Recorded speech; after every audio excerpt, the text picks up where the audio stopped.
I will call this meeting of the Children and Families Committee to order. We've got a good amount of people today, so I will remind people that any audible demonstration from the audience is not appropriate, whether for or against any bill, and that we will treat everyone on the committee and in this room with the utmost respect at all times. Why should it turn on? But first, we will go. Representative Nelson, can I get a motion on the minutes? Yes, I would approve the minutes from the March, I believe, 25th meeting. I would move them. Any discussions on the minutes? March 26th does not sound right. On the April 8th minutes. Correct. I was reading the wrong, I did read the minutes, I was just reading the wrong line, so. Okay. There we go. So seeing none, all those in favor say aye. Aye. Opposed? The motion prevails and the minutes are adopted, and I am really smacking this gavel hard today. All right, first on the agenda is House File 4407, our Representative Don Gillman.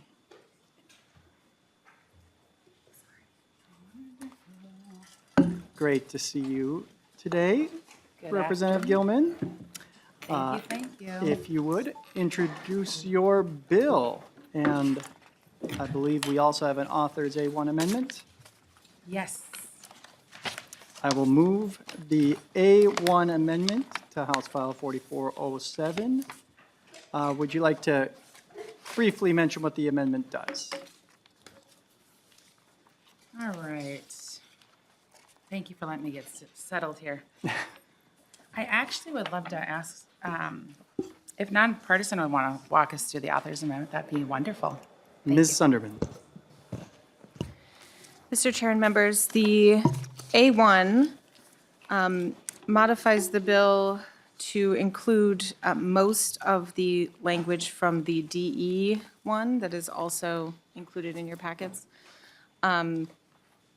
which incorporates changes to Representative Agbaje's bill that were made in the Senate. So just get both documents together here. It modifies the definition of disproportionately represented child and requires the Commissioner of Children, Youth, and Families to make that determination of who is a disproportionately represented child. It adds a section accordingly about how the commissioner has to do that. It also modifies items in the safety plan to just cite to the statute for neglect. It makes a technical change to the termination of parental rights restrictions, just modifying a cross-reference. It also,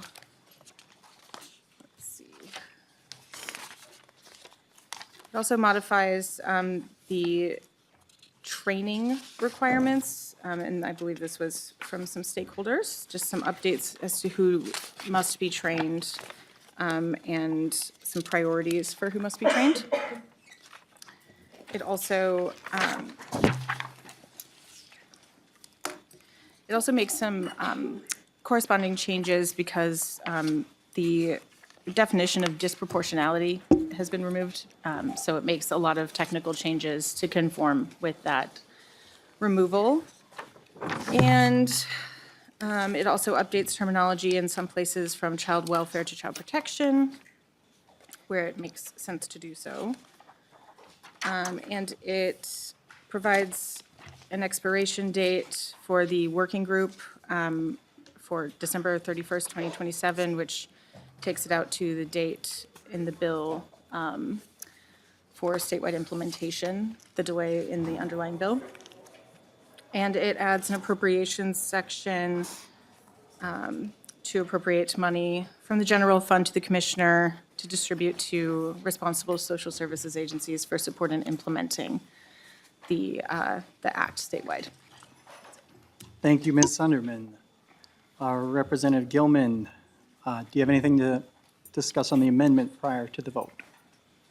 Thank you so much. This amendment comes As I am also a co-author on House File, I believe it's 4125, Esther Agbaje's bill. And we are also, as this has been working through both bodies, wanting to incorporate things that are very workable and good for children and families in the state of Minnesota. I encourage your support. Any discussion to the A1 Authors Amendment? Seeing none, all those in favor say aye. Aye. Opposed? The motion prevails and the A1 Amendment is adopted. Representative Gillman, to your bill, now that's in the shape you would like. Thank you so much. So thank you again for the opportunity to present this bill today. I want to start by being very clear about something. This bill is not about dismantling the Minnesota African American Family Preservation Act. The goals of the law, keeping families together, addressing disproportionality, and improving outcomes for children are important. We share those goals. What this bill does is acknowledge a reality that many stakeholders across the system have raised, often quietly.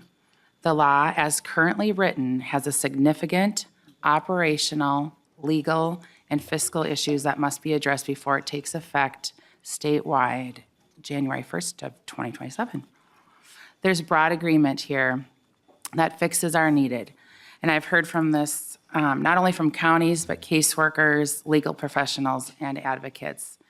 And even talking with the commissioner and folks today at DCYF, again, there are many concerns. But there's also a real hesitation to say that publicly because of how sensitive the issue is. That hesitation does not make the problems any less real, but it makes them harder to solve. Over the past year, I have been working continuously since we've left session with stakeholders to identify those issues and find a responsible path forward. That work has been ongoing and in good faith. Unfortunately, we've not seen that meaningful engagement from the other side of the aisle to come to the table and work through these concerns collaboratively. This bill is an attempt to move that process forward. There are several components of this bill before you, but here are some of the bigger pieces of the bill. First, the bill delays the effective date by 1 year. This is not to slow any progress, but to prevent unintended consequences and support the people who are on the ground doing the hard work. We already know portions of the original phase-in were found unconstitutional.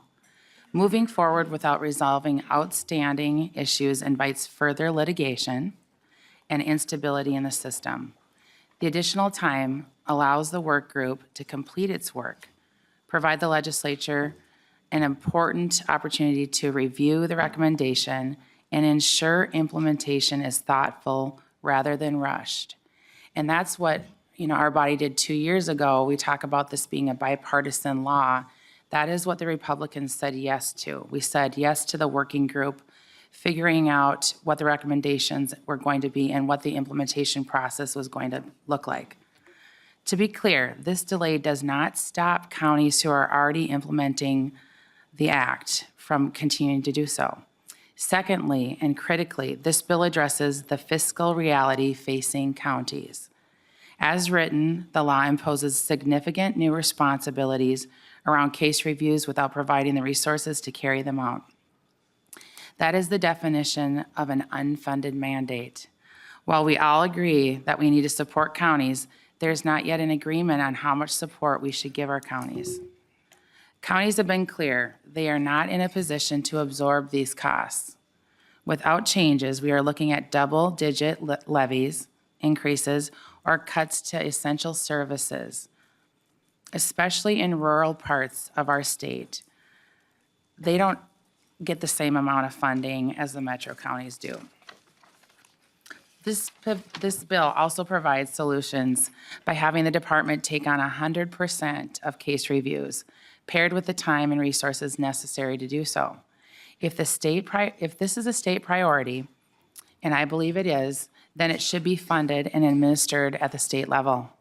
Third, this bill implements safety measures around the most dangerous substances to hit our communities, synthetic opioids. This committee talked about this issue earlier this session, and the question was posed, are any synthetic opioids in the home grounds for removal? And the answer is yes. If we're going to raise the standards for removal and require increased court oversight of the length of the validity of removal, then we are obligated to create guardrails to protect our most vulnerable population as well, our children. Members, the worst outcomes here could be implementing this law that is not ready, one that creates confusion for caseworkers, instability for our children, and financial strain for our counties. That does not serve the families this policy intended to help. This bill is about making sure we meet the moment responsibly. It preserves the intent of the original act while addressing the very real concerns that have been raised by those on the ground. I respectfully ask your support so much. I'd love to turn it over to my testifiers. Thank you, Representative Gillman. I neglected to move the wonderful bill, so I will move House File 4407 to be referred to Ways and Means, and then I will move the A1 amendment again to House File 4407. So all those in favor say aye. Aye. Opposed? The amendment prevails yet again, and the amendment is actually adopted. All right, please introduce yourself for the record and proceed with your testimony. Good afternoon, Chair West, members of the committee. Thank you for the opportunity to testify today on behalf of Minnesota rural counties. My name is Steve Schmidt, and I serve as Meeker County Commissioner and Vice Chair of Minnesota Rural Counties, or MRC. MRC recognizes the urgent need to address disproportionality in Minnesota's child welfare system and to support implementation of the Minnesota African American Family Preservation and Child Welfare Disproportionality Act. However, successful implementation depends on county capacity, both in staffing and in clearly defined responsibilities. MRC supports House File 4407 as amended. The bill provides much-needed resources to counties and shifts certain case reviews responsibilities to the state, helping to relieve ongoing staffing pressures at county level. This is important, members, because the state doesn't fully assist counties with the cost of child welfare system right now, leaving a good portion of those costs to be financed via local property taxes. And as each of you know, not every tax base is created equally. Together, the changes in both Representative Gillman and Representative Akbaji's bills will better position counties to meet the Act's requirements. If the state is unable to provide counties with dependable, ongoing funding to carry out the functions of this act, we would ask the legislature to push statewide implementation out. This would allow time to respond to the working group's forthcoming recommendations and incorporate them into training and implementation, and have conversations about the reality and timeline of moving case review functions to the state. In Meeker County, we have been a leader in the area of child disproportionality, a process that has been 7 years in the making, starting back in 2019. Meeker's attention focuses on the child and the family first, knowing positive outcomes in the home bring benefits to everyone throughout the communities we serve. Although we find ourselves in a unique situation of leading in this arena, we also recognize the time, training, and lack of digital resources that continue to burden that process and its success, emphasizing the need to address technology modernization ahead of full implementation as well.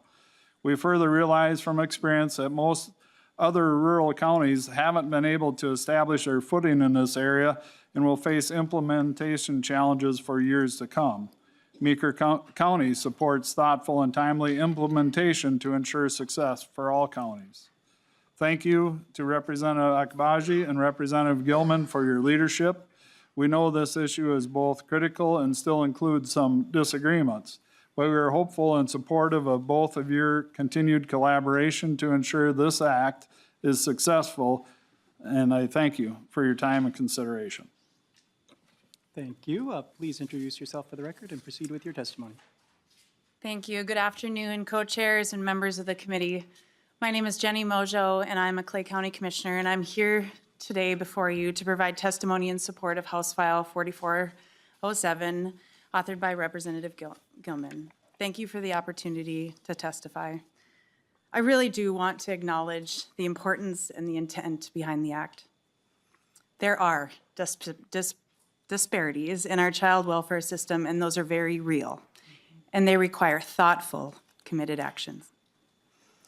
Honestly, I've had far more remarks prepared for today, but both Representative Gillman and Commissioner Schmidt really hit the high points. And they're very important, but it comes down to two pieces. One, counties want to succeed at implementing the act. It is important, and we want the expectations of what you have for our outcomes to be matched by the capacities in which we can deliver them. Secondly, that is, if the legislature is unable to fund that support and make changes like moving case review to the state, then we should also be honest about what we are really expecting county outcomes to be and talk about a delay. My greatest concern is that if we move forward without the right supports in place, we risk unintentionally harming the very families in which this act is supposed to help. Regardless of how uncomfortable or tough this issue is for the committee and frankly the legislature, we are fortunate to have two leaders in Representative Gillman and Representative Agbaji trying to chart a course to help support successful implementation. I'm appreciative of components of both bills, and I'm so desperately hopeful that these two leaders and this committee and the rest of your colleagues can help in working in the final weeks of session to help us be successful. Thank you for your leadership and your commitment to the Minnesota's children and our families. We owe this to all of them. It's what we all care about. Thank you for your time and your consideration. Thank you. Are there any members of the public here today that would like to testify on House File 4407? Seeing none, I will move to member discussion, and I will kick it off with a quick question for the counties up there. One of, oh, we have, oh, go ahead.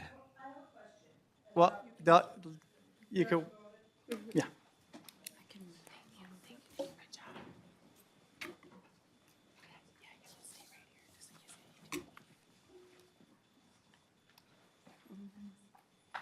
Please introduce yourself for the record and proceed. I'm a citizen. My name is Jody McCarthy. And I just have a question about the synthetic opioids being an avenue to take the children away. And I only say that because I worked with people for a long time that were on the methadone program. So there were programs in which our state bought into and have been using to help people get through their opioid addiction. So I think it might be something that we might want to think about because it's what we're using to help people get off of opioids. So we have to be careful. I mean, our wording always has to be, we have to be careful. Thanks for your comment. Thank you. Absolutely. That is exactly why we have committee hearings. This, in the language in here is for non-prescribed synthetic opioids, because obviously that would be an overstep, and it's a rebuttable presumption if there is some other reason that there is an ability to contest it. Representative Gillman, do you have anything? Oh, I thank her for her comments as well. And again, I feel like you hit all the points that we need to talk about that. Thank you. All right. To the counties, and this is also a question I'd have for the department, is one of the biggest issues that has been brought up is active efforts. What does that mean precisely? So as counties who would be required to administer this, how do you see the definition of active efforts here, and how do you know when an active effort has been achieved? Whoever, unless there's just shrugging of shoulders, then we can see what the department has to say. Go ahead.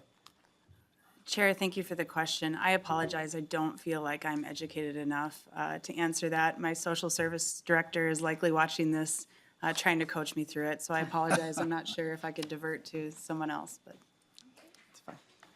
Representative Gillman. I'd like to comment on that. So with our bill here, it just it generally does not have an answer. There's not an answer for what active efforts actually means and when do active efforts end? Those things are not clearly defined, and that's what I've been getting as feedback from our counties, the people that are doing the work, is they need more clarity on this. And again, in other states where they have done family first acts that have come forward, those are things that have had to come back to the drawing board and to the table, and they wish they would have had more clarity on what is active efforts. And we have somebody from the department here. Oh, wonderful. Could make. Hey. Okay.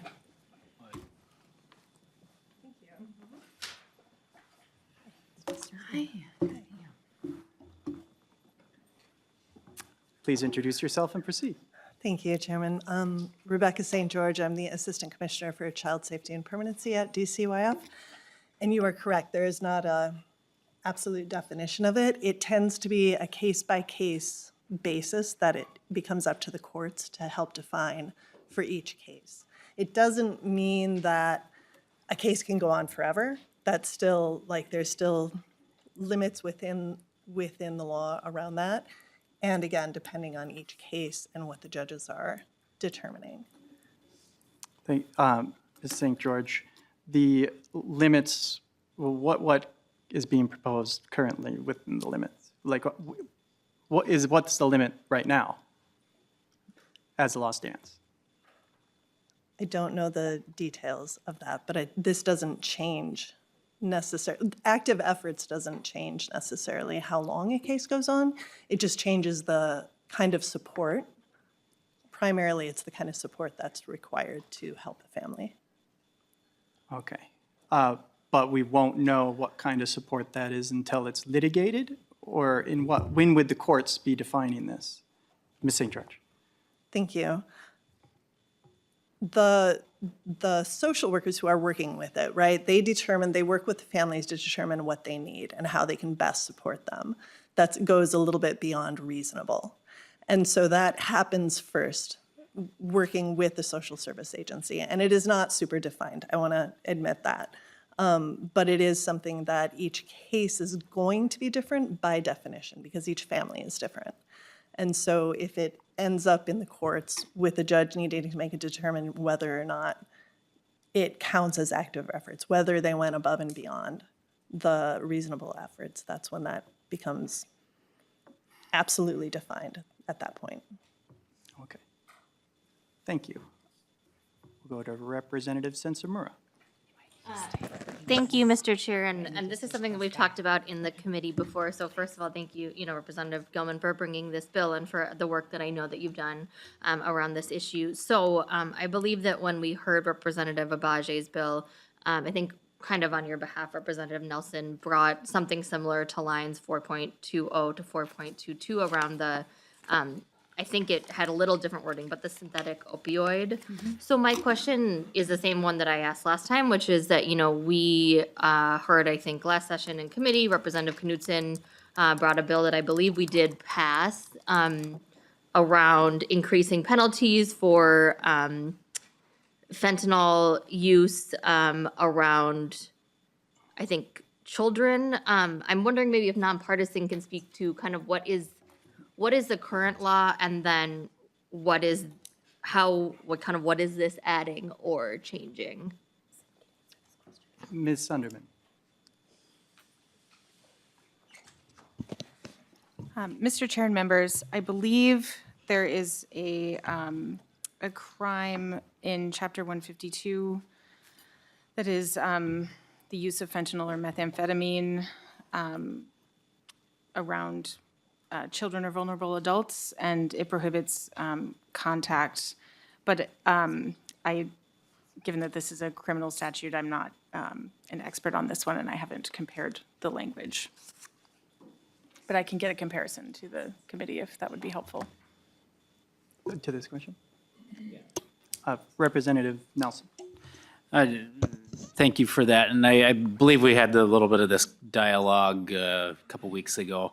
And, I think one of the challenges of it, when there's synthetic opioids in the home, it doesn't really matter whose they are.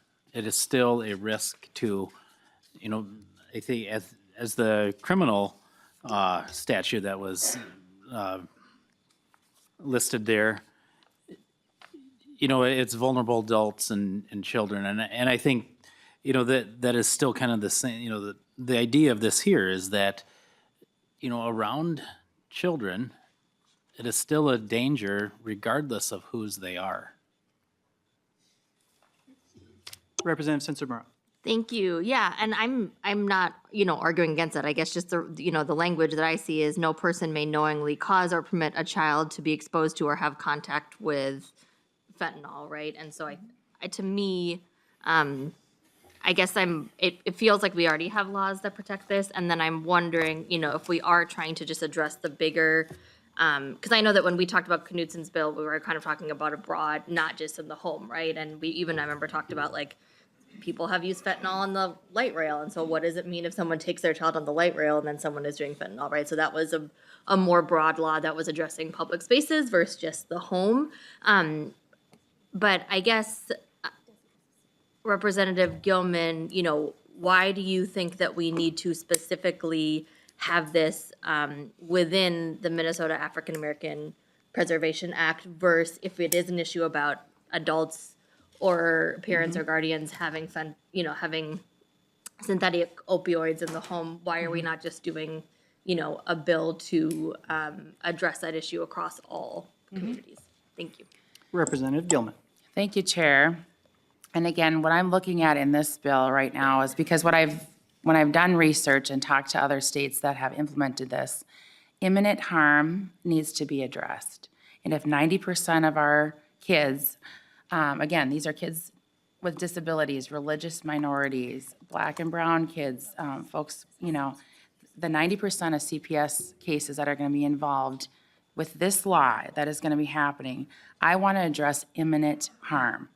And again, if that's not specified, and it's not specified in the underlying law that's going to become law here, and I would love to do a bill for all kids. I mean, again, I put faith and confidence in our folks that are doing the work, that are looking for upstream measures to help folks with substance use disorder.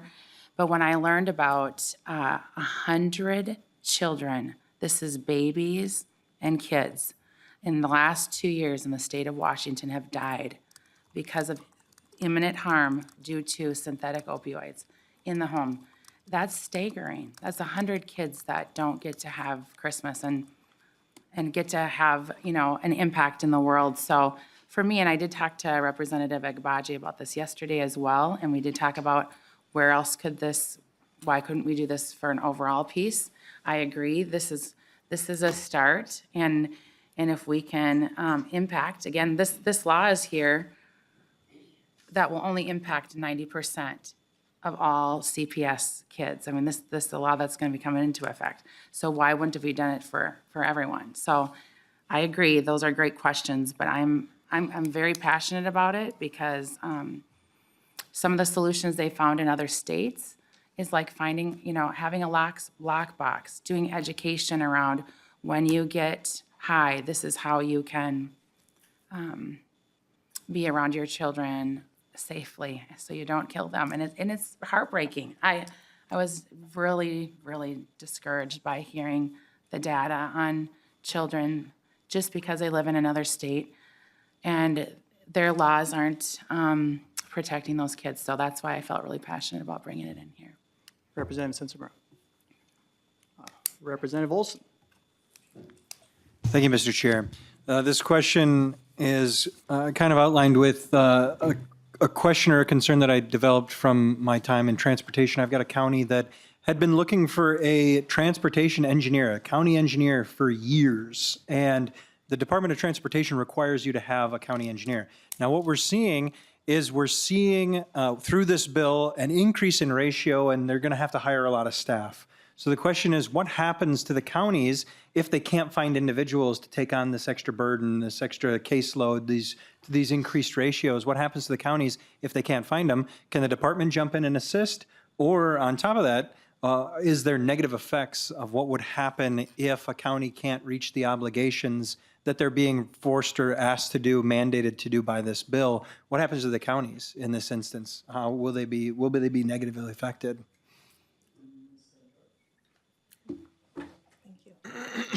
Sure. So the way the bill is written right now, there aren't any penalties directly for not being able to comply fully. They would probably receive more technical assistance from us. They could potentially end up in court situations where they get ruled against because they didn't comply with the law, the same as now. If something happens and a county doesn't do what they're supposed to do and it ends up in front of the court, it's up to the judge to decide how to handle that. Thank you, Mr. Chair. So I mean, that's a pretty wide shot group. You're saying we could provide potentially technical assistance, or the county might find themselves in court defending themselves in front of a judge. Like, that seems like a significant gap in the lines here. That shot pattern is not going to hit the target. So I think we need to do something here to focus on that instance. Can I also comment to that? Thank you for that question. Again, the reason the delay, I have been passionate about bringing a delay, is because the working group gave us an interim report, and it's pretty significant. I don't know if you've all read it or not, but we've seen highlights on it. That working group has to give us a statewide rollout, a plan. We need to get training modules. We need to have information. Meeker County took, for example, and this is a rural county that actively pursued doing some things differently for the county that I live in. And it took them years to implement, to do training, to do all the things. And it's not just the folks that are working right here with the kids. You talk about the judicial system, it's going to be massive. Interpreting the law is a big thing, and there's so much gray area. So that's why that interim report was huge. And we needed the training modules and the schedule for the statewide implementation. So counties can be very clear on what the expectation is. Thank you. Thank you, Chair. Thank you, Representative Gillman. I know you have a passion for SUD, and I know you have a passion particularly for youth with substance use disorder. We've had those conversations. We had one yesterday, in fact. Yes, we did. I'm really worried about it's imminent harm and you can take kids if there's any synthetic opioid in the house. And it goes beyond just like your teenager has an addiction and they could take your other kids. I'm really worried about the foster care system right now. We have so few homes that will take teenagers. I gotta tell you, if my county called me and said, hey, we've got this kid who has been removed from their parents' home because they had opioids and we have imminent harm, so we've had to remove them and all of their siblings, and we've got a sibling group, will you take them? Mm-hmm. I'm gonna say no, because if I take them and they sneak opioids into my house and I call my licensor to say, hey, kiddo's got opioids, they could take all my current children too. I know what you're trying to do and I respect what you're trying to do, but as a foster parent, it's already hard to say yes to teens because of what could happen. You add this in, and I'm never taking a teenager who's ever had a hint of substance use disorder, because they'll take all my babies. They won't just take my foster kids. This language says they're gonna take all my babies, my bio kids, my adopted kids, and the foster kids. Mm-hmm. I cannot get behind removing children because of a choice of another child in the home. And I also don't know where we're gonna put the teens who are using then. I mean, you and I talked about the holes we have in juvenile substance use disorder.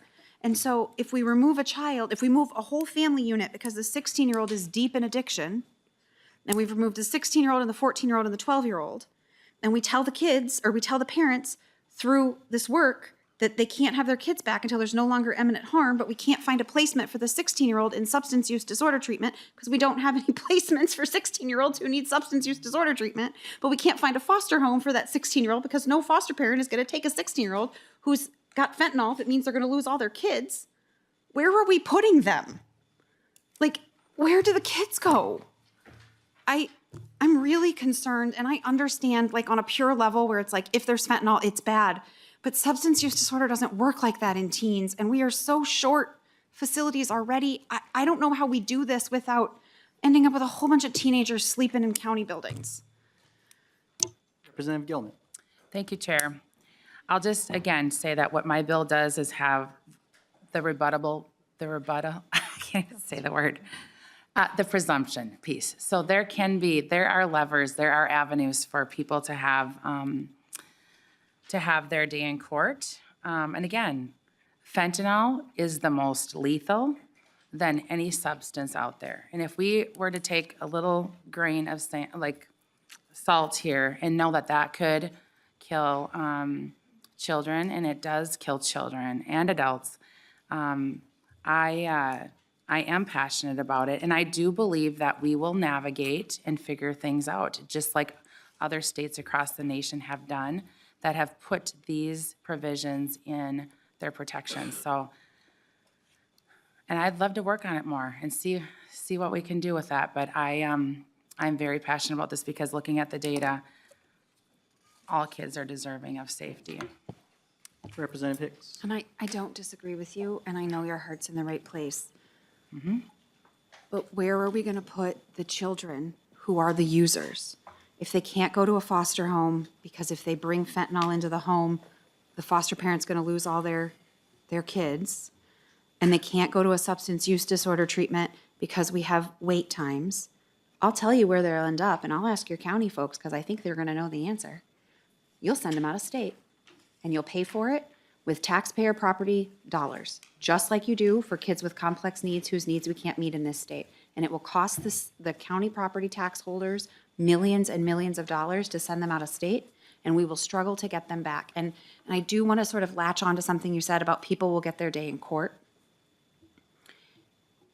I don't know if you've ever been part of a foster care child welfare case in the state of Minnesota, but I have. Once you do an emergency removal, so we're taking a 16-year-old, in my vision, a 16-year-old, a 14-year-old, 12-year-old, we're telling the parents they can have the 14-year-old and the 12-year-old back because they've removed the 16-year-old from the home. We don't have anywhere to place the 16-year-old.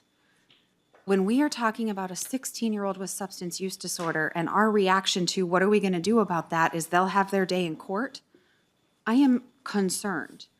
Because if you have never parented a child with substance use disorder, you don't understand that you can do everything.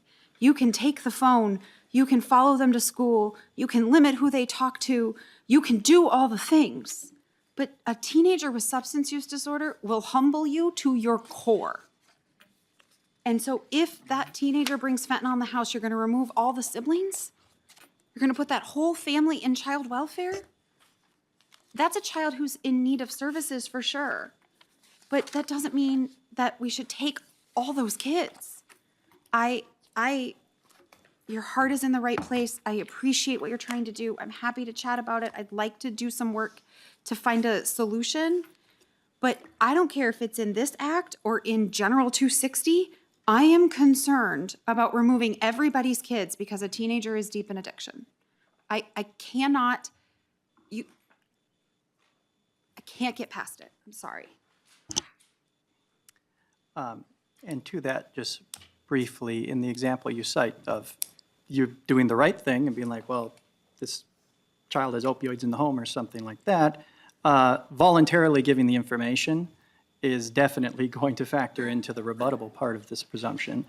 And also, we shouldn't, I don't think the idea of having we allow non-prescribed opioids in the house when I don't understand that. That's still a risk. If somebody's going through substance use disorder, there's better methods than allowing them access to the substance they are abusing illegally. There is a way around this within this bill.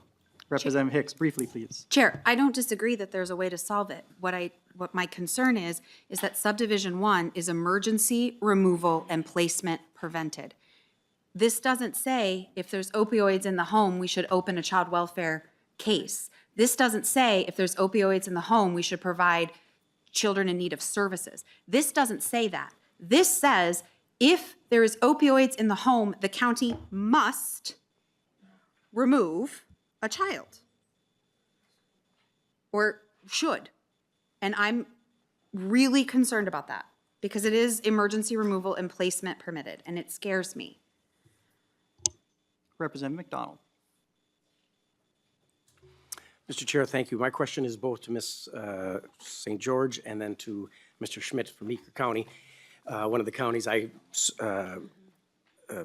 my district is part of Meeker County, so I represent a portion of that. And I met with the Meeker County folks, the county commissioners, 2 years in a row regarding this issue. So my question is, Mr. Schmidt, Meeker County has been working on this since around 2019 and implementing much of the active efforts already and spent countless of hours and man hours and time to do just this, to make sure the kids are safe and put into safe families and something that's very suitable and very accommodating. What if implementing this new law in less than a year, have you calculated the extra cost that it'll cost the county to implement this law? Go ahead. Thank you, Chair. Representative McDonald, yes, Meeker County, our estimates are cost, and this is a county of 23,000 individuals, so I mean, we're not a high populated county. We estimate our annual cost to be $500,000 if we implement as it sits. I would make just one other comment. Just a few weeks ago, our HHS director and one of our lead supervisors in HHS sat here and testified to the work they do on with Representative Abaje. So, and now I sit here as a commissioner on 4407, and I think that conversation within a county that's been successful in the work that we've done, but it's taken us many years to get here. There's going to be we need to recognize that though that we believe, by our own example, we believe that the work within this bill is valid, and there's things that are going to bring great value to youth within our communities, and that's what we focus on, is that outcome. But at the same time, we realize that we have struggled with resources, and within the parameters of the law as it's written, we will struggle finding more resources. We're gonna need four more employees in that department, and they are hard to come by. So are we borrowing them people from Wright County or from Candioi County or from others around us, and they're gonna be in the same boat. So the challenges are real, but the value of 4125 is very valid too. I don't wanna take anything away from that, but I wanna also express the concerns of timing and getting it done in a proper manner. Ms. St. George. Thank you, Chair West. Are you asking if the state has calculated how much this could cost to the counties for implementing? Is that my understanding? Representative McDonald. Thank you, Mr. Chair. No, actually, I didn't, my question is yet to be asked by you, Ms. St. George. Okay, I'll wait My here. bad. Yeah, that's all right, Mr. Chair, no worries. And the reason I asked that to the Meeker County, Mr. Schmidt, is because both Wright County and Meeker County has been doing this for a number of years and spent many hours, man hours, and tens of thousands of dollars to implement this very bill, the MAAFPA. And they're already doing this, and it's going to cost even more. But at this point, we're not ready for it. The costs are very, very large. It's too soon. We do need to put a pause. My question for you, Ms. St. George. Just one quick question. Oh, do you have a Here. response? Mrs. Mungo. Thank you, Chair West. I would also like to provide insight in what Clay County's numbers are in regards to this. We are unfortunately looking at additional costs per case between $14,000 and $17,000. And in a time when counties are facing historic tax levy increases to help mitigate funds, we just are grappling with the staff capacity piece, but also the compliance piece. Counties do not want to be out of compliance with this. And unfortunately, given the fact that January is short 8 months away, we will be out of compliance. And to answer from the department, obviously there's some other mechanisms there, but we're just hoping that there would be some sort of delay so that we could more accurately address the additional cost burdens that will come with it. Representative McDonald. Thank you, Mr. Chair. And that was just the point I wanted to make out, that I voted for this bill 2 years ago, thinking it was the best thing that we should to do, and it certainly had some good components to it. But a one-size-fits-all doesn't fit for all counties, especially the rural counties, especially the counties that I represent. So I'm down here fighting for them, who are already doing what this bill intended to do 2 years ago. To the agencies, Ms. St. George, would you acknowledge that the act will require increased staffing to the counties, which you've heard, to meet the active effort responsibilities? And if the legislature doesn't pass the funding to help support these efforts, are you confident that regardless of financial support from the legislature, that the counties are in a position to be successful in less than a year when this is implemented in January 1st of 2027? Ms. St. George. Thank you. I don't think I can speak to each of the counties and whether or not they'll all be ready. I think some will be. I can speak to the state's readiness for what we need to do, but no, I cannot say with confidence that all of the counties will be ready. Representative McDonald. Thank you, Mr. Chair. Well, they aren't ready, and that's why we need this bill, to delay it. Not to mention, some of the counties are ready and have been doing this already. Yep. You acknowledge that, Ms. St. George? Ms. St. George. Yes, I do. So in Representative your McDonald. opinion, Mr. Chair, in your opinion, Ms. St. George, since the counties are doing this already successfully, my counties, Wright County and Meeker County, and many other counties, I'm sure of my colleagues, that perhaps this bill is not necessary, the bill to take act, not Representative Gillman's bill, but the MAAFA bill that's supposed to be enacted in 2027. Would you agree that since our counties, some counties are already doing this at a great cost to the taxpayers and successful, and even more importantly than money, the success of the children's lives and their health and well-being and the families in which they are placed in, and successful in the communities, that this is not needed since they're doing it so well and so with great successes? Would you agree with me? Commissioner St. George. Thank you. The department does not take a position on that question. Representative McDonald. Thank you, Mr. Chair. I think we all know the right thing to do, and I would bet that the department would agree that if counties are already doing this at their expense and success, then this bill, the MAAFA, is not necessary for our counties. Thank you, Mr. Chair. We have a DE1 amendment, so go ahead and Representative Hanson. Thank you, Chair. Thanks for bringing this bill. I have been asking for weeks for this committee to reconsider some of the efforts that Representative Agbaje had brought before us. So I'm glad that we're getting a chance to talk about this again. My DE1 amendment would align the bill with the Senate and would take into consideration all of Representative Agbaje's work without adding more into it. I do not agree that a delay is necessary. We have 2 out of 87 counties this session who have asked for it as of today. We have not a single time received a single letter from a single other county this year asking us for a delay.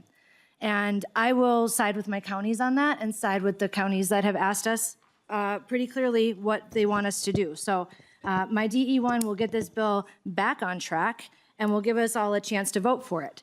I think it's important that we know where we're at on this. I would like to ask for a roll call on the bill. And I hope that we can have the conversation about really respecting the work that Representative Agbaje has done. I did message her and asked her about your comments about the piece that Representative Hicks and Representative Sensimira brought up. And pretty clearly, she confirmed what I thought she would confirm, which is that she asked you to move that to a different section because it is more appropriately to be in a different section. That was the feedback that was given last committee when you joined us and when somebody else offered an amendment for, to kind of get us to the same place. So I know you were here for that conversation. We also talked about it when you called me. And so I think what's important when we say that we're working as a team together, we can't sugarcoat what that means if it's not actually happening. Because if I take time to talk to you about something, right? As a subject matter expert on this, I would hope that then we kind of incorporate that as the bill moves forward, as the language evolves and as it changes. So I just want to be really clear about that, that over and over we have said that if that is the piece you want to pursue and that's so important to you, and I think you're hearing that it is very important to this committee as well, that be in a different section. So I would like to have seen that somewhere else, and maybe I'm missing it, so humble me if you need to, but I don't think that it moved as far as I'm seeing. I think additionally, there's just some other, I can't go against 85 counties who are not asking for a delay. And so I think that's really important to say. I heard you make some comments that I want to comment on as well, but as far as for the DE1 right now, that's why I'm offering it, is to get this in the state that the broader team talking about this was on the same page with, and kind of get us lined up back with the Senate again. Thank you. Representative Gillman. Thank you. I would like to just clarify really quick.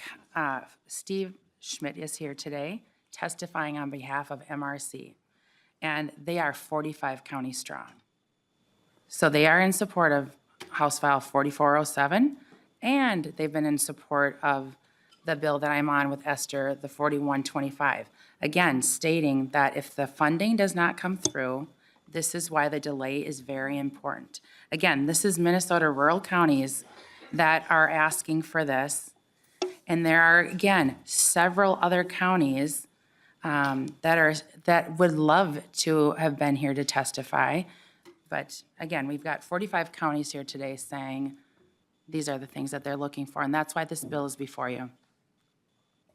Representative Hansen. Thank you, Chair. And what we would normally expect to see then is a letter before our committee, a letter from all 45, something saying that. But because in contrast, we've had a letter from organizations that represent all 87 counties that have not asked for a delay. So you're putting us in a kind of a tough position, right? If we don't have a letter to attest to that, I mean, it's tough to just take someone's word for it. We do want to see that, and that is the custom and usage, is that if that is the case, I would hope that, you know, the organizations that do represent all 87 counties and then the rural counties kind of reconcile that then before they get here. Because you're asking us to like take your word for it and pick a side, and that's tough, right? I think that is a miss, in my opinion, and so that's why, as far as we know and written information we've gotten, that's not been broadly supported, so. We'll move to a vote on this amendment as we have more people on the list for the general discussion of the bill. Go ahead. The clerk will take the roll. Katiza Wattoon, Aye. West, No. Hanson, Aye. Nelson. No. Altendorf, No. Coulter, Aye. Hicks, Aye. Lee, Yes. McDonald. No. Nadeau. No. Olson. No. Perez Vega, Perez Vega, aye. Sensormura, Aye. Zalesnikar. No. There being 7 ayes and 7 noes, the motion does not prevail and the amendment is not adopted. We'll go Representative Lee. Thank you, Chair. So today, Representative Abaje's name has been mentioned a few times. But Representative Gillman, I know, again, we all feel like your heart is in the right place here. But earlier you said that the other side, you were kind of disappointed in that talks maybe didn't materialize. I'd like to see, I'd like to ask if you could give some more information in terms of those conversations that you had, because Representative Abaje is not here, and she's not on the bill here with you, or your bill here. Representative Gillman. Thank you, Chair, and I'll just speak to that. I was scheduled to be co-presenting with Representative Agbaje on House File 4125 until the night before, because my amendment of a delay, there was an amendment that I was bringing, because my concern was with looking at the working groups, what the working group is asking for in the interim report. IT modernization, more time and money, training modules were needed, schedule for a statewide implementation. Those things were and I was on the calls, at least a dozen of them, and talking with commissioners that are in Ramsey, Washington, different commissioners that are doing the work. So I was on that to be with her co-presenting, but because that delay word and the delay piece was in there until we had all the information, she respectfully removed me from co-presenting. That would have been my favorite. I could have been here with her to do that. And I love that I can continue to have conversations with her, but it was very painful for me to sit over here, because I did have some answers, because I was on those calls. And again, imminent harm, talking about synthetic opioids, that's another piece. Defining active efforts. Please give us an understanding. How can it go to case review issues then need to come back to the state? So judges, the cost that it's gonna cost, I mean, we haven't even factored in how much the judicial system is gonna have to spend per county deciphering what they should be getting involved in and not getting involved in. So I'll be honest, I am willing and able, I'll stay here till the morning to sit and hammer this out. I will do that because I care. And again, Republicans and Democrats, this should not be partisan, but it ended up being kind of a thing because there was a disagreement on that delay piece. So Sure, yeah. that's great. Thank you for that Representative Lee. explanation. Thank you, Chair. Sorry about that. It's really helpful. And of course, I'm new. I'm getting to know everything. I'm also getting to know this situation and everything that is coming. It's been a long time, working on it. But yeah, of course, things are super hard right now. Trump's budget cuts, a tight state budget heading into next year. Counties already being stressed, even pre-COVID, right? Not enough resources, especially for rural counties. That's why I think you would Representative really Gillman. get behind. Thank you, Chair. I think that's why you should be a supporter of this bill, Yeah. because of those reasons. However, And that's- I'm not. Representative Lee. And here's why. I'm going to take us down a little path here that is controversial, and a lot of people have a lot of feelings about. Black lives matter. Black lives matter. And Rep. Abaje is the black representative who's been working on this project with you and a lot of other people. And when I talked to her, she told me that this bill here, your bill, 4407, would not help her communities and her families. So for me, what that means is full stop. Full stop. Why, Chair, why did you move forward when Rep. Abaje opposed and didn't accept the delay? Representative Gillman. Chair, Representative Gillman. can you repeat your question, please? So you knew Representative Lee. that Representative Abaje was against the delay and Correct. your bill. So why was that not enough reason for you not to move forward with the delay? Representative Gillman. Again, thank you, Chair. As a legislator, when I hear it's the advocates, this is what I heard, is what would the advocates think if I sat at the same table as you, even to hear the amendment of a delay? And I just want to go back to, we are legislators, we do get feedback, we do get input from all of our stakeholders. That's how all these laws are coming to be, right? I am grateful to be able to work collaboratively, and I do love Black and brown families quite a bit. I'm sure. And I don't know if you know much about my family, but I am a biological mom to 2 daughters and have 3 adopted children, 2 black sons and a biracial daughter. And if you ever want to see family pictures, I'd love to show you them, okay? So no, this is not to harm black and brown families. This isn't just about black and brown families. This is about 90% of CPS cases in the entire state. And I do believe that we should apply efforts like this, you know, across the state. And I do believe social workers and all the people that are involved are doing those things. There are counties that want time. I am bringing the delay forward, and I've heard it's a non-starter. I've brought it forward again because the working group is asking for more time. They're not going to give us the report. I mean, by law, they're supposed to give us a report in September of this year. We will have a report in the interim saying, here's the training modules. Here's what we're going to do for our statewide rollout. This is all what we're going to do. We won't be in session. The law comes into effect in January. Will the rest of the counties that have not been funded, that have not proactively taken the work, done the training, will they be ready? And that's because I do care about the kids that are in CPS or that will go into CPS. That's why I'm saying a delay would be very vital and important so we get it right, so we extend the runway for good things to happen. It's not to hinder or prevent anything from happening. I'm nervous that if our legislature does not fund this and bring it back to the state, we are going to be begging for a delay. You're all going to be hearing from your counties, not just the counties.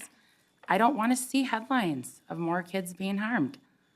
And again, this bill matches what the Senate is saying, what the bill that I'm on with Esther Agbaje is saying.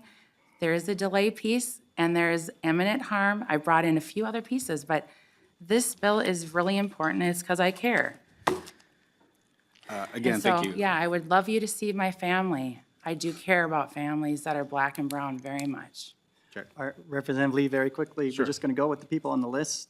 Senator Murrah, Perez, Vega, Zalesnikar, and Hansen, and then close with the chair. Sure. So- And of course, I'm sure, I'm not saying you don't care, but my point, Hey, no, You did. I didn't say that. No, That's just I didn't so, say okay. that. I didn't say that. But Black Lives Matter. Rep. Abaje is the black representative.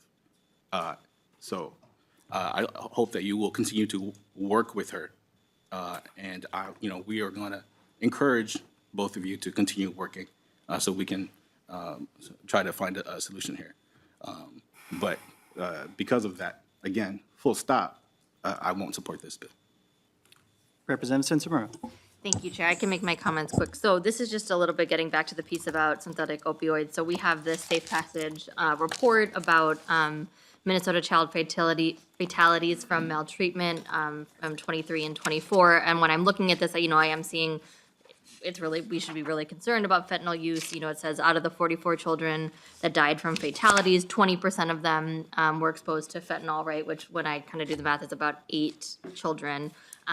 If I had more time, I would ask maybe someone from Safe Passages to come up, because when I'm reading through the report, I'm seeing a number of young people that also died through gun violence, right? Through finding guns in their home and using them.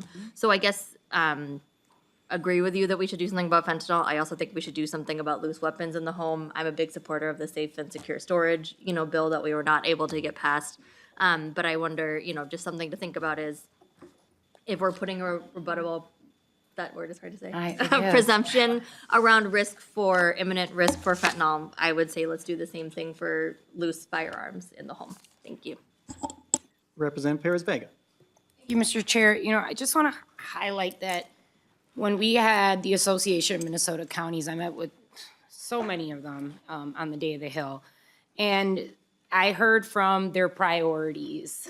And I also heard, and I believe we had 3 county commissioners from 3 different counties amplify the support of Representative Abaje's bill. I don't hear much from counties prioritizing that this is damaging. What I'm hearing is that we need services that are equitable.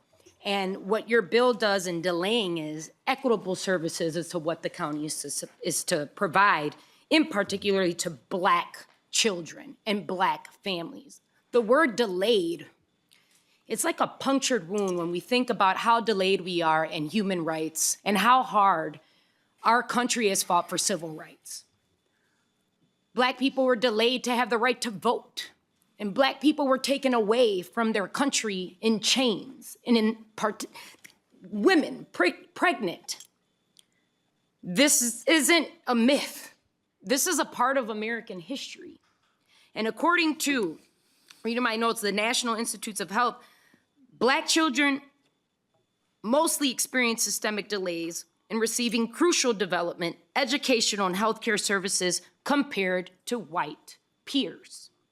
As a mom of a biracial, I'm Puerto Rican, I got every drop, and I was so proud to see this law going active. I got drops of blood from my ancestors of Borinquen, my ancestors of Africa, and my ancestors of European descent.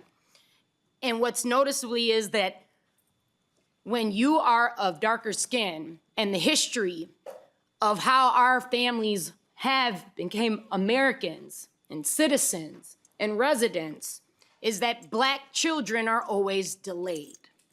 So when you have a bill that is, and Representative Lee, I feel your empathy, your compassion when we talk about Black lives, because when it's laws that are amplified to create change for those that have not even been considered human beings in the Constitution, we had to change that. It took Black people to change and white people to change it together. I'm not here for a body of Minnesotans to continue to delay on our Black children. I have a Black daughter too. I don't have the same understanding of what she's gone through because I don't have the same pigmentation of her skin. And she's already had to go through the racial disparities. I can't speak about it in the context that my own daughter and her grandmother and my grandfather has. I have a privilege. And as a representative with election certificate, I have a privilege to make change for the voices that are amplifying that we can't delay anymore on our communities, and we can't delay anymore on helping save our children in an environment that they deserve. I will not be supporting this. Representative Gillman. Thank you, Chair. Again, this is a systematic delay that often happens when we're doing legislative things. If the word delay is a trigger, I would ask the body, I would ask the committee members to consider why. Why would I keep coming back to the table? AMC's top priority is to have case review and things go to the state. If all members of AMC could get on board with one thing or another, two of those counties were funded. Taxpayers paid millions of dollars to not only those counties, but also to the state to implement this law coming into effect. I would never, again, be delaying safety, security, and a safe home for children. Again, 90% of all CPS cases are kids with disabilities, religious minorities, Black and brown kids, and folks with experiencing poverty. So it's going to cover the bulk of all children, and I want to make sure it gets right. I don't want to be sitting at this table next year wishing that we would have done this bill. I know that there's opportunities to do this, and I want to have the investments that we made in the working group and the folks that are doing the work. And again, our state agencies are asking for more time and more money to implement along with the counties. So. Representative Vega, briefly. Thank you, Mr. Chair. And if we're focusing on such a delay, what I did hear from the Association of Minnesota Counties and from our Hennepin and Ramsey County Board of Commissioners was that there's a delay in the technology. There's a delay in the modernization of the actual technology that is to provide the data and also give these resources out. So I would like that we would be more supportive to the counties that are requesting to modernize the systems so that there isn't these leakages of fraud happening, or that there isn't these leakages of outreach for those who need the benefits that the county is there to provide for. No more. Thank you, Chair. I am 100% on Gillman. board with that, and that is why IT modernization was one of their biggest requests in the working group, along with the counties. And that is, again, why I want a longer runway so we can get it right. I appreciate that. Representative Hanson. Thank you, Chair. What a conversation. I love it. I have so much to say because as someone who's been like really steeped in this work, I mean, the testimony has brought up so many questions.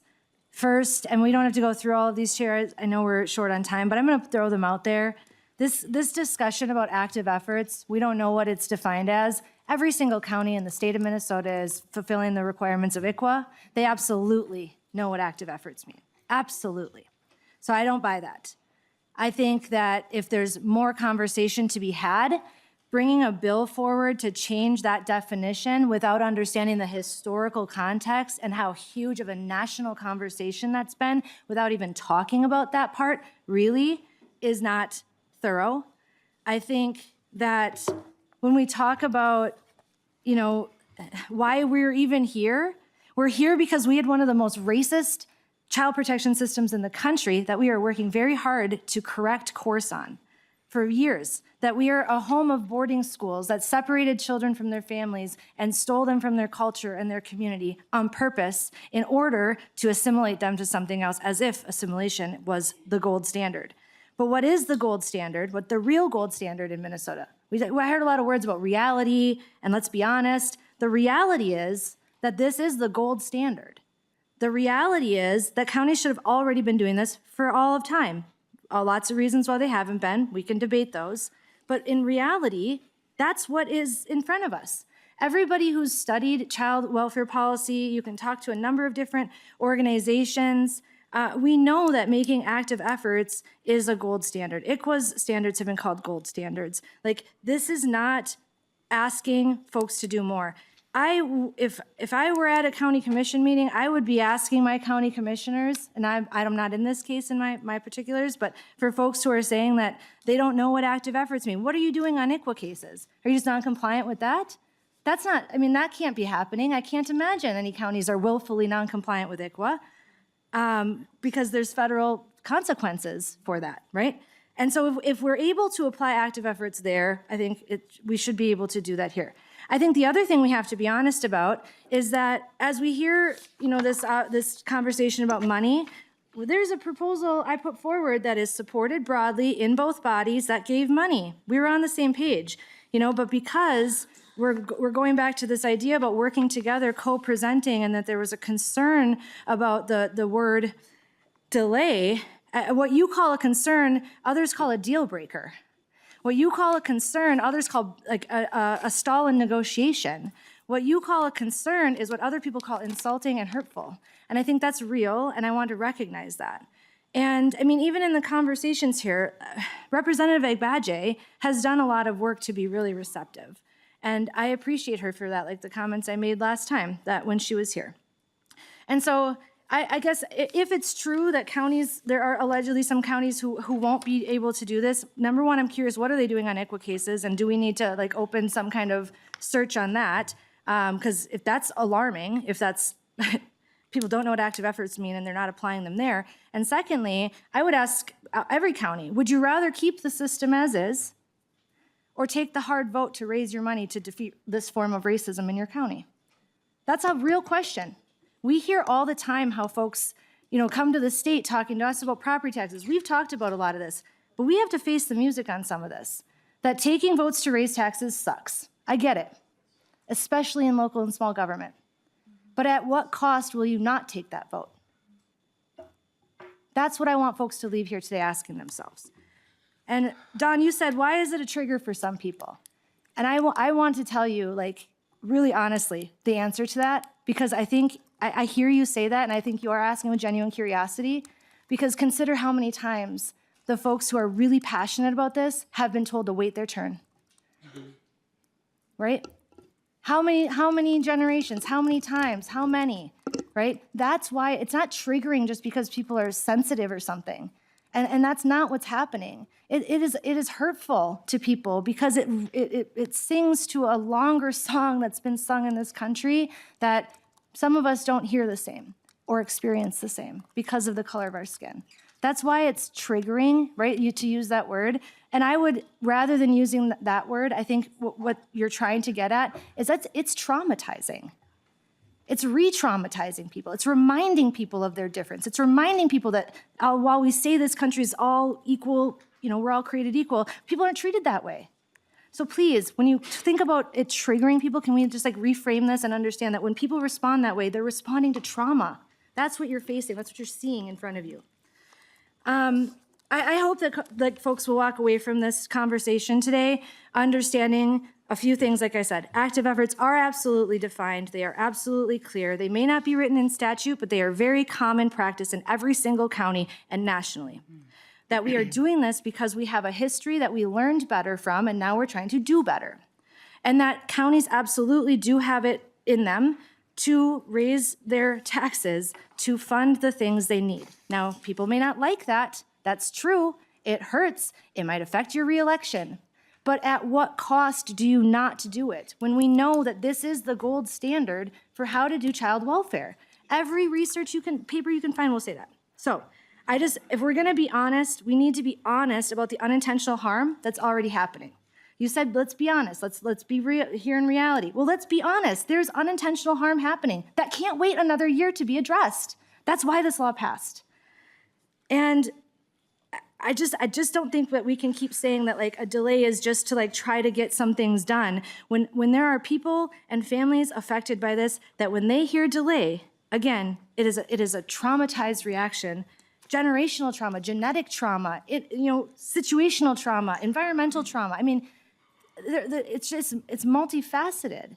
And to ignore that is to dehumanize people. To ignore that is to not recognize the dignity and worth of every single person. To ignore that and to ignore what's before us is to continue to repeat the harms of the past.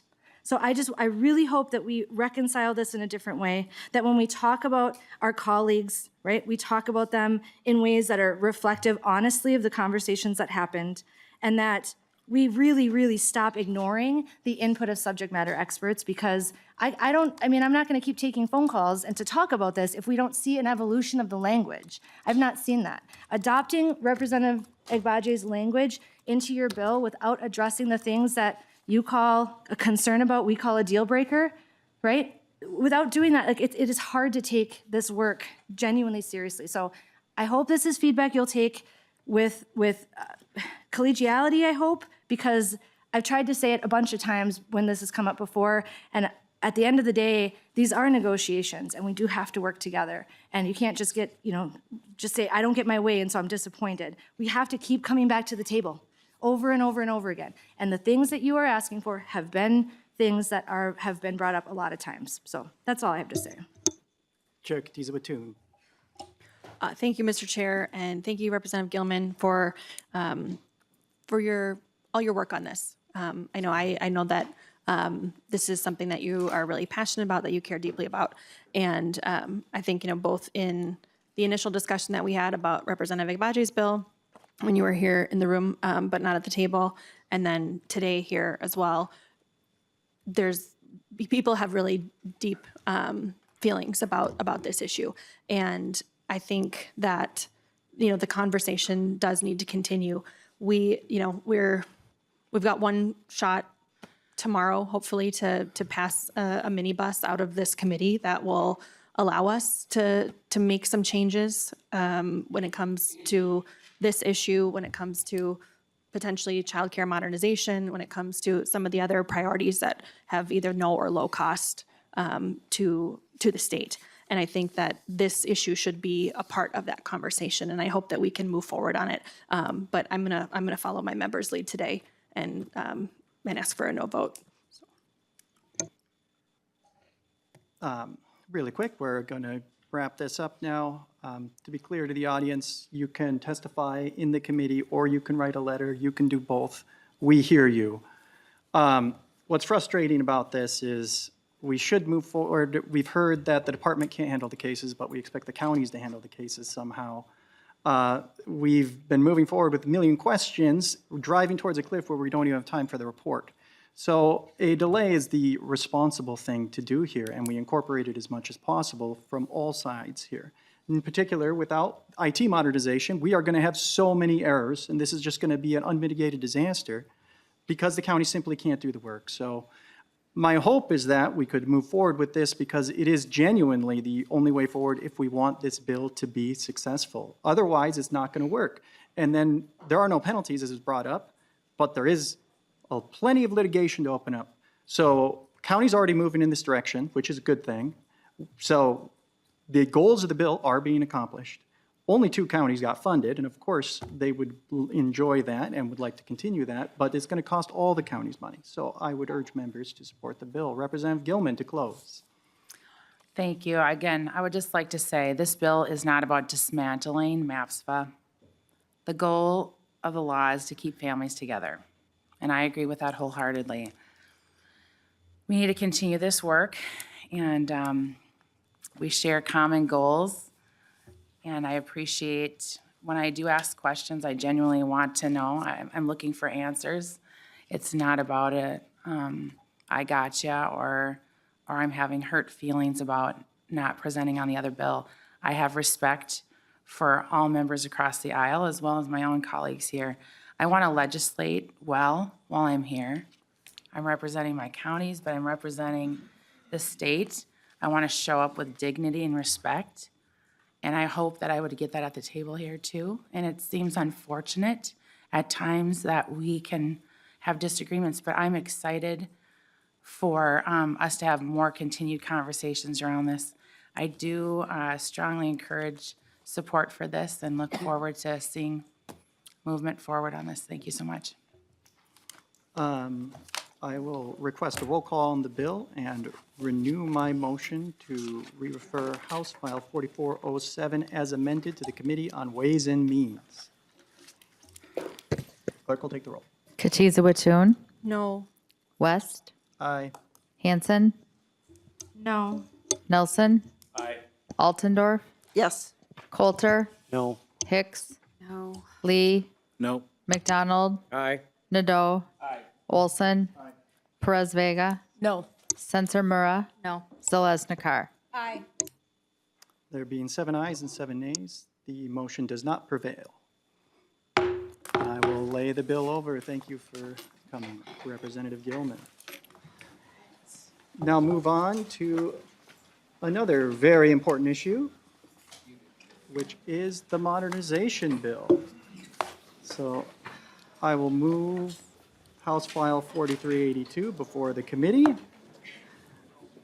And we will move on to, do you want to give a very brief introduction so we can get to the testifiers, which starting with Ms. Holly Seville and Don Uribe. Wait, which one? Brandy. And Brandy Srora-Coons are the first couple. Go ahead, Representative Coulter. Thank you, Mr. Chair. We have 20 minutes to get through 120 pages of bill, 11 testifiers, and 6 amendments. Let's do it. Let's focus on the testifiers. No, I will be extremely brief. This is, as you mentioned, Mr. Chair, the Child Care Regulation Modernization Bill. We had a hearing on this effort earlier this year, so I won't go into detail on that. I do just want to make 2 things clear before we move to testifiers. Number one, whatever we pay our nonpartisan staff, it is not enough. Our nonpartisan staff has done incredible work on this bill, summarizing or synthesizing all kinds of language and amendments from the Senate and all manner of other things to get us to where we are today. So I did just want to take a moment to thank our nonpartisan staff. And the second thing that I really just want to emphasize here is that what we have before us when we adopt amendments and move this out of committee, that will not be the final language. I know there is still work to do. Some bills are big bills because they do 1 or 2 or 3 big things. Some bills are big bills because they do dozens and dozens of small things. and this one is the latter. And so there are just so many pieces on this bill that we have been working through. Some of them are reflected in the amendments that we probably won't get to talk about today. But I just want everyone in this room to know that I am continuing to work on this language. I have meetings tomorrow and next week, trying to get to a place where we can get something that will work for folks. That's all I'm going to say, because we have 11 testifiers. Thank you, Representative Coulter, for being brief. All right, we will start with Holly's bill, and then Ms. Rogakun. Please introduce yourself for the record and proceed. Hi, Chair West and members of the committee. My name is Holly Savel, and I'm here as president of the Minnesota Association of Child Care Professionals. I've been a licensed family child care provider for 21 years. I've worked in schools, centers, and have been a trainer for early childhood and school-aged professionals for the last 16 years. I'm here today on behalf of Minnesota's 5,400 remaining licensed family child care providers and the children and families we serve. Family child care is not a system. It's not an institution. It is someone's home.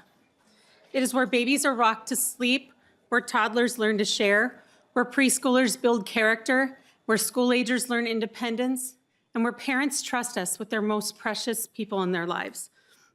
Right now, the outlook for family child care is very fragile. Minnesota has lost more than 6,500 licensed family child care providers in the last 15 years, more than half. That means fewer options, longer wait lists, and entire communities without care. This bill would make it worse. Not because providers oppose accountability, we don't, but this proposal goes far beyond health and safety and into subjective, unclear, and burdensome regulation that does not reflect how family child care actually works. And importantly, many of these requirements come without clear evidence that they will improve safety or outcomes for children. In real life, this looks like being required to follow outside directives that may not be safe in a group setting, undermining providers' ability to protect all children in their care. Costly structural mandates such as fencing yards, modifying basements, and redesigning play spaces, which many homes simply cannot accommodate. Vague standards like unpleasant odors or may pose a risk, which will be interpreted differently by licensors and counties. Increased paperwork, training, and compliance requirements that pull providers away from the children in their care. Expanding subjective enforcement, creating uncertainty, inconsistency, and risk for home-based small businesses. But here's the most concerning part. This bill will make providers think twice about staying open. And it will make some decide that it's no longer worth the risks or costs. Because when you increase liability, costs, and uncertainty all at once, providers close. And unfortunately, we've seen that happen. Even small regulatory increases over the years have contributed to the loss of thousands of providers across Minnesota, and this proposal risks accelerating that trend. When providers close, families lose access, parents can't work, children lose stable, relationship-based care, and costs go up, especially for infant care, where family child care is typically less than half the costs of centers. Since 2016, the legislature has formed committees and a task force to address the mass exodus of licensed family child care providers, including the Legislative Task Force on Access to Affordable Child Care. The recurring theme in their reports to the legislature was that overregulation, burdensome paperwork, and licensing misinterpretations have exacerbated the loss of providers. In fact, Please wrap DHS up your presented this testimony month. so we can get to Sorry. more. Like, go ahead. Okay. We all want safe, high-quality care, but modernization has to be clear, workable, and sustainable. It has to protect children without pushing providers out of the profession. We're just asking you to pause and work with us. We've submitted a red line version of the original bill, and we encourage you to look at that and consider that, but pause and just let's not rush this through. Please reject this bill in its current form and work with providers to create solutions that protect children, preserve access, and keep family child care in Minnesota viable. Because once these providers close, they do not come back, and neither do the options that families depend on. Thank you for your time. Thank you. Please introduce yourself for the record and proceed. Hi, If you can keep Mr. it to Chair, 2 and members of the minutes. committee. I am Dawn Uribe, and I'm the owner of Mis Amigos Preschool. And thank you for the opportunity today to speak and show my support for this bill. My reasons for showing support, I am a center, and so where she was representing home-based, a lot of the reasons that she opposed the bill are the reasons that I support it in terms of center licensing, because this is reducing some of the things that she talked about that is increasing for family childcare is actually decreasing for center. This bill is not perfect, nothing ever is, but the revised center standards give providers more flexibility, clearer guidance, and a system that actually weighs how serious a problem is instead of treating everything the same. And I want to share a story about why finishing this work this season really matters to me and my business. Recently, one of my programs got a couple of citations. The public record says hazardous objects were accessible to children. That sounds really scary. In this case, it was a play rug that had a small bit of a printed design that was peeling up. On a separate occasion, I've been cited with that same title for a package of diaper wipes that were left on a counter. Another one said children were subjected to prohibited disciplinary actions. That sounds really scary. In reality, it was a couple of babies who were buckled into their high chairs for a couple extra minutes while they waited for a diaper change, but they didn't have a toy on their tray. Those weren't perfect moments, and we retrained everyone on why it's important to meet those standards, but they're not the same as real safety failures. And our current system treats them like they are. That information is public, permanent, and has no explanation attached to it. And this affects my school in real ways. I don't know the number of parents who have seen that information and never called. And my insurance goes up every year. In 2024, it increased by 50%. A program doing great work and a program that generally isn't look exactly the same to a parent or an insurance carrier. Families deserve to know the difference. Providers who are doing right by kids should spend less time on licensing. Licensors should be able to spend more time on programs that are clearly not meeting the standards that matter most. If nothing passes this session, we You are can please wrap up your realistically... testimony. Okay, we're realistically looking at July 2028 before anything changes. And that's 2 more years of hurting good providers while not focusing on the providers who need the most attention. Thank you. Thank you.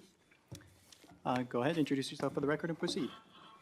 Good afternoon, Mr. Chair and Committee. My name is Brandy Soroga-Coons, and I'm the Executive Director of Creative Kids Academy with 13 metro locations. I am here testifying in support of moving forward with the center-based licensing modernization standards. I have worked in the childcare field for nearly 28 years, yet we are still operating under licensing rules that date back to the 1980s. To think that many of today's educators were not even born. It is clear that these outdated regulations no longer reflect current best practices or the realities of modern early childhood education. For example, licensing requirements still reference outdated equipment such as cassette or record players, rather than aligning with today's technology and learning environments. Most importantly, some regulations conflict with current health and safety guidance. We are required to have 2 blankets per infant despite the back-to-sleep recommendations that advise against the use of blankets for children under 12 months. Situations like this highlight the urgent need to modernize licensing standards so that they are consistent with current research and safety recommendations. For these reasons, the licensing modernization draft must be passed now rather than delayed further. Although this draft is not perfect and needs a lot of work, it is better than the outdated rule we currently use. Even if passed, implementation is not expected until July 2027, meaning children and providers will continue operating under outdated rules for many more months to come. Passing the draft would also allow for the implementation of the weighted risk system, which more accurately reflects the severity of licensing violations. Currently, minor issues such as a toilet not being flushed are treated the same as serious hazards like bleach being accessible to children. A weighted system would provide clearer information to families and insurance providers about the risk level of care. Additionally, childcare providers are facing increasing challenges with insurance companies raising premiums or dropping coverage altogether.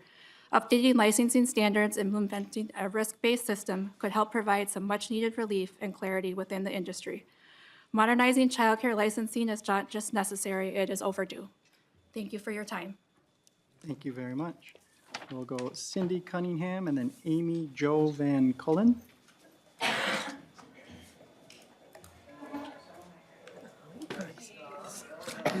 Good to be seen.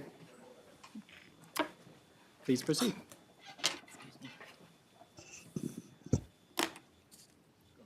Okay. Mr. Chair and committee members, I am Cindy Cunningham, a licensed family child care provider, 30 years of experience in Ramsey County. You have my testimony, so I'm going to skip through the little comments, try to get to the gut of the situation. Many have heard me since November state that we wanted a collaborative bill which didn't need so many amendments. We don't have that. It's going to take amendments and more work at these tables. We appreciate everyone's engagement, both DCYF, legislators, and providers. This is hard work. What we have to do in front of us is a bill that's slightly better than previous draft in some ways, such as increased infant toddlers, one stream of licenses, and inclusion of additional pets. Yes, that's an important one. What we also ended up getting was additional and intensified regulations, which have not come under public discussion until now. Hence, some of the discussion difference between centers and us. Centers got less, we got more. And in particular, what was added and intensified for family child care came after all public discussion. It came after the move to the new department and new staff, and has not been under any provider input until our amendments, our discussions in this presentation. They have primarily focused, excuse me, again, this has not been on providers' discussions.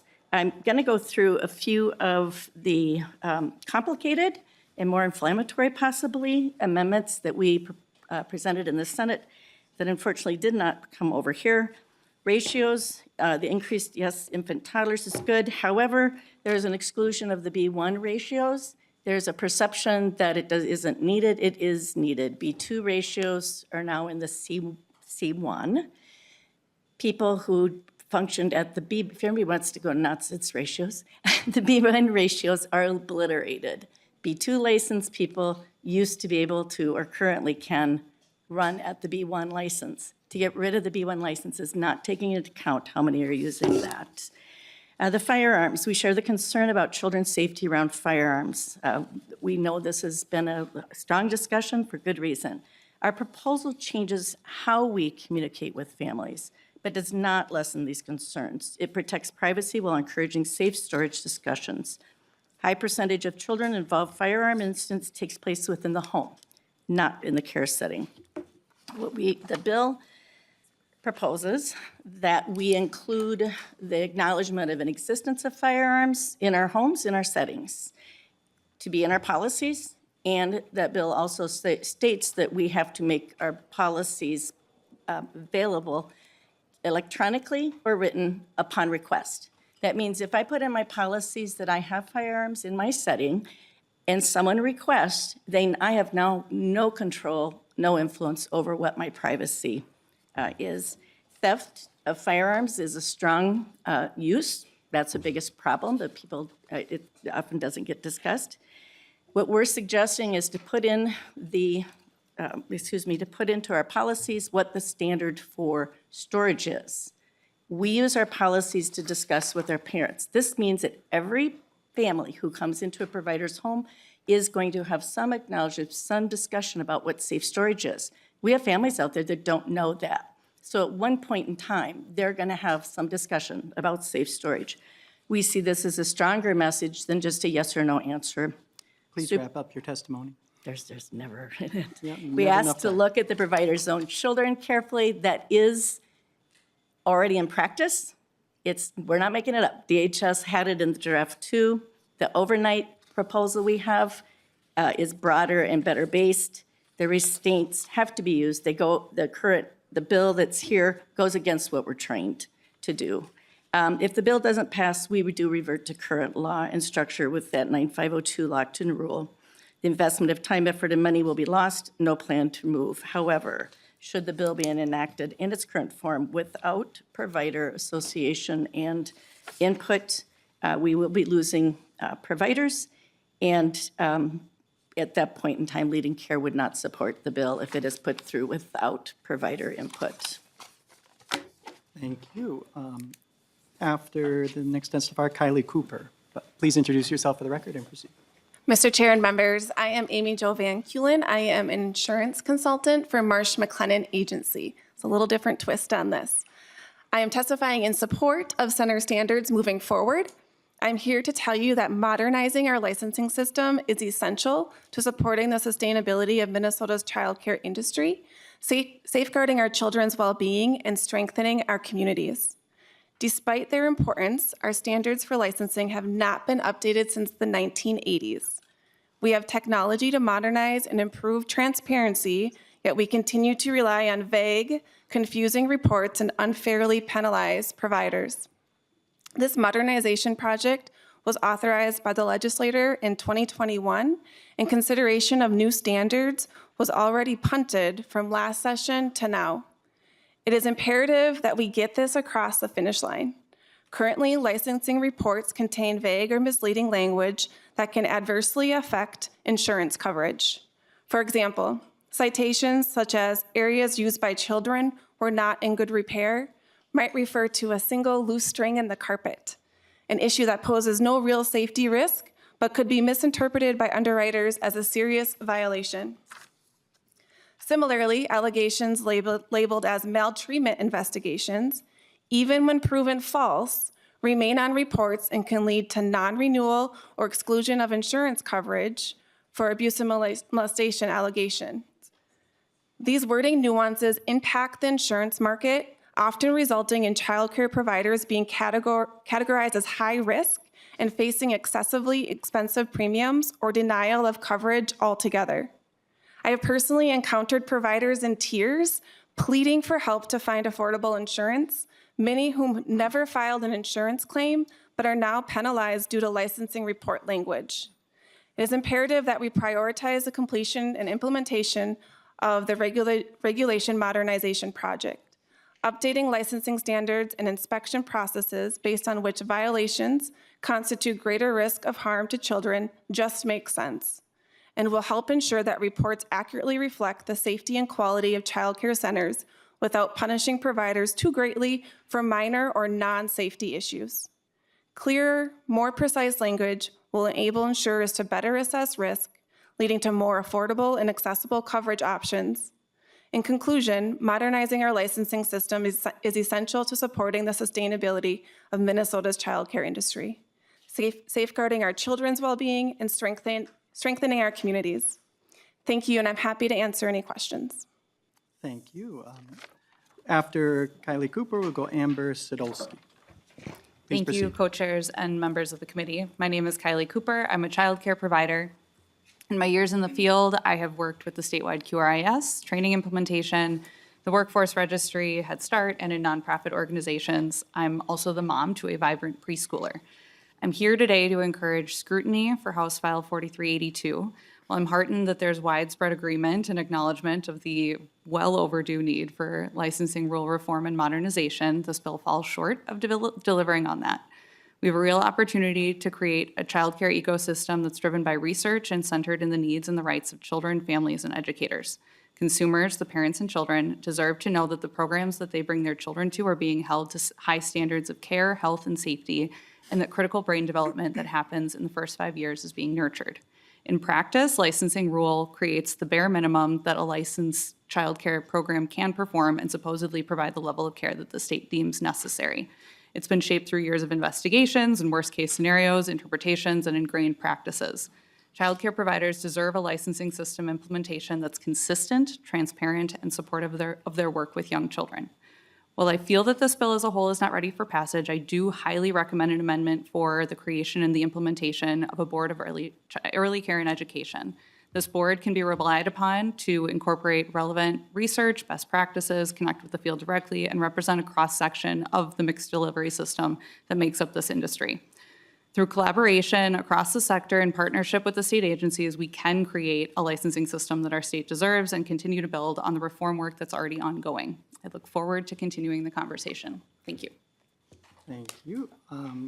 We have, after this, after Amber, we have Martha Najolimo, and that likely will be all we can do today. But I assume tomorrow we will take more testimony here. But go ahead. introduce yourself for the record and proceed. Good evening, Chair West and members of the committee. My name is Amber Sidlowski. I am a provider in Orono. I will keep this short and brief to respect everyone's time while staying strong. I want to start by saying this. As a provider and knowing many other providers, we all want safe and high-quality childcare for the families and children that we serve. The latest modernization draft, however, still reflects a system that is being built around providers, but not with providers. It does not change the system. It does not meaningfully reduce the incredible administrative burden on providers, nor provide support and resources for providers to meet the existing burdens. It does very little to modernize how we operate childcare programs. Instead, it mostly repackages how we've been doing things for decades. It doesn't address the confusing, subjective language that continues to add layers of complexity to an already struggling system. Rules are not clear. Both licensors and providers have different interpretations, and the outcome doesn't reflect the quality of care that providers are delivering. I would like to express my strong support for a Minnesota Board of Early Care and Education, which would include experts in best practices for health, safety, and quality, as well as those impacted. That board would then have the necessary flexibility to adapt, change policies as best practices, and improve, and would be very grounded in what it would actually be happening in childcare programs of all kinds across the entire state. Our childcare licensing system doesn't need a tune-up. It needs an overhaul. Thank you for your time. Thank you. Please introduce yourself for the record and proceed. We're going to go slightly over time. We have 3 testifiers on the list after this one. Go ahead. Thank you, Mr. Chair, members of the committee. My name is Martha Jomale. I am an economist at the Center of the American Experiment, and for the last 4 years, I've written extensively on how Minnesota's childcare affordability crisis impacts parents, children, and the entire state economy. So I am really glad that we're here today talking about doing some reform. I have provided, in your handouts, you see a more detailed brief talking about why we need more comprehensive changes. So I will limit my testimony here to 2 major changes in this bill that I support. First, I support the proposal to reduce hiring requirements for center staff, including teachers and assistant teachers. Our childcare centers in the state cannot find workers. In 2024, the DCYF had to issue 4,000 variances so that centers could hire workers that were not qualified. This means that there is a mismatch between state rules and the qualifications of the applicant pool that is unlikely to be addressed by increased funding. It also means that a lot of the centers that cannot apply for variances are operating below capacity. So we need to make these changes.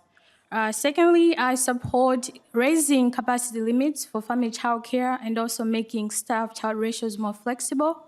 A lot of the previous testifiers have already mentioned this, but we are losing our family child care providers. And this has been really hard for Greater Minnesota, partly because it is harder to start a center there compared to the metro region. So those lost slots are not being replaced by centers. We need the existing family child care providers to be able to take care of more children. In recent years, we've also seen existing providers lose older children to publicly funded pre-K programs. This means that they're becoming much less viable than in the past. So if we allow them to take care of more younger kids, it means they can convert those open slots to increase space for the younger children, like infants and toddlers. There's a high demand for childcare for that age group.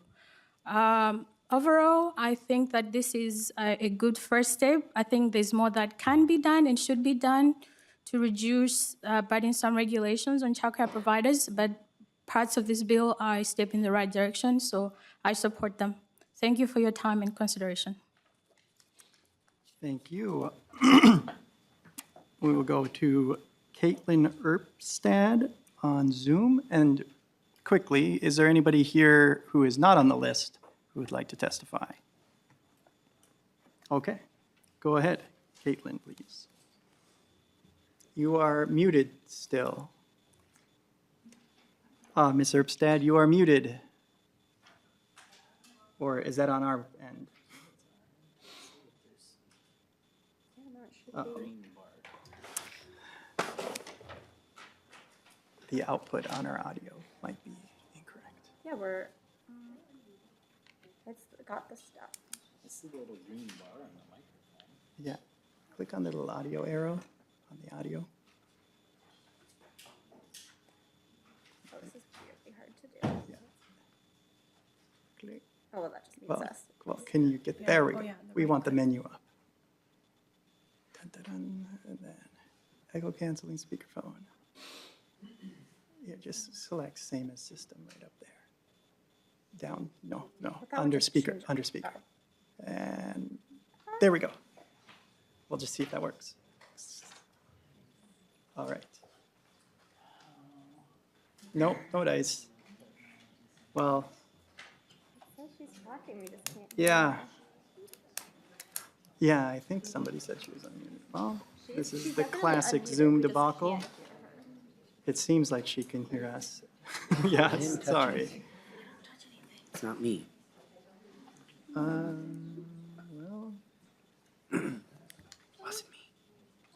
Can we ask if one of the other Zoom testifiers can talk? well, it's definitely on our, so it sounds like they heard us say that, and Ms. Rosberg attempted to speak. It's clearly an output issue on our end. I don't. So it sounds like something's not plugged in. Oh, no. Well,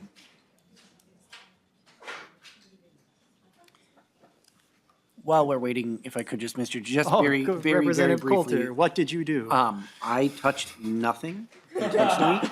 I did just want to say, you all know, obviously, there are a number of amendments that I have brought forward. My commitment to all of you, most of you in this room have my number. I really had hoped we would be able to walk through them today. Please do reach out to me. If you don't have my number, you can get it, just for the folks on the committee, sorry. You can get it from somebody who does have it. My commitment is that I will bring home my folder tonight. I'm happy to talk with folks in advance of tomorrow. I will also say again that Ms. Filoni Day has been an excellent resource on putting these amendments together. She has lots of different ways of summarizing this information, so happy to talk through amendments with folks before we get to work on the amendments tomorrow. Okay, well, this is an unfortunate, wait, the blue screen of death? Maybe. Ms. Erbstad, you want to, no? All right, well, I think, Mr. Chair, we will try to get Zoom set up for the testifiers who haven't been able to testify today at the start of tomorrow's hearing. We'll reach out. well, and with that rather haphazard and sad end, we will adjourn. Well,